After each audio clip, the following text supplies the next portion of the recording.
ரகசிய உச்ச நேயர்கள் அனைவருக்கும் வணக்கம். சீமானின் உயிர் தோழனான PR சுந்தர விஜய் அரசின் காவல்துறை கைது செய்திருப்பது சீமானுக்கு மிகப்பெரிய கோபத்தையும் கொந்தளிப்பையும் ஏற்படுத்தியிருக்கு. இவருடைய இந்த கைது அப்படிங்கிறது அடுத்து சீமானை நோக்கிய குறியா அப்படிங்கிற ஒரு கேள்வியை எழுப்புது. இது குறித்து தான் இந்த காணொலியில விரிவா பேச போறோம். வாங்க வீடியோக்குள்ள போகலாம்.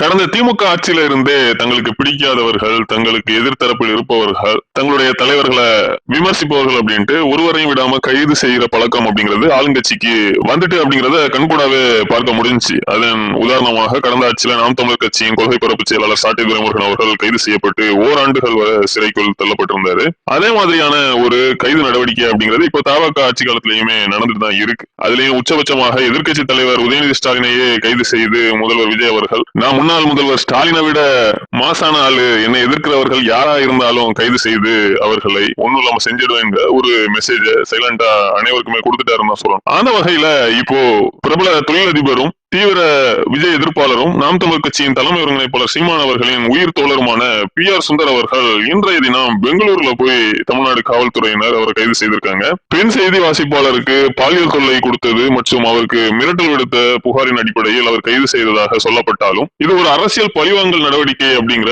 குற்றச்சாட்டை PR சுந்தர் அவர்களின் ஆதரவாளர்கள் சொல்றாங்க. அதை தாண்டி PR சுந்தரின் ஆறுயிர் நண்பரான நாம் தமிழர் கட்சியின் தலைமை ஒருங்கிணைப்பாளர் சீமான் அவர்கள் இதற்கு காட்டமான ஒரு அறிக்கையை வெளியிட்டிருக்கிறார்.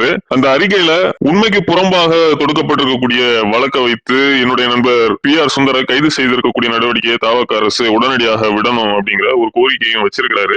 இதுல PR சுந்தர் அவர்கள் சீமானுக்கு நெருக்கமானவர் அப்படிங்கறதுனால அவரை கைது செய்து சீமான் தொடர்பான ஏதாவது குழு கிடைக்குமா அப்படிங்கிற நோக்கத்திலையும் காவல்துறை அவரை விசாரிக்கலாம் அப்படிங்கிற தகவல்களும் வருது. ஆனா சீமான் அவர்களை பொறுத்தவரை விஜய் அரசு தன்னை கைது செய்யணும் அப்படிங்கறதுல உறுதியாக இருப்பதாக தான் சொல்லப்படுது. ஏன்னா வரக்கூடிய இடைத்தேர்தலில் அதுவே தனக்கு ஒரு சிம்பதியை ஏற்படுத்தி சட்டமன்றத்திற்குள் தன்னை அனுப்புறதுக்கான ஒரு வழிவகை இருக்கும் அப்படிங்கறத சீமான் போடக்கூடிய கணக்கு. விஜய் அவர்கள் இதுல என்ன மாதிரியான அடுத்த கட்ட நடவடிக்கை எடுக்க போகிறார் அப்படிங்கறத பொறுத்து தான் பார்க்கணும். நன்றி, வணக்கம்.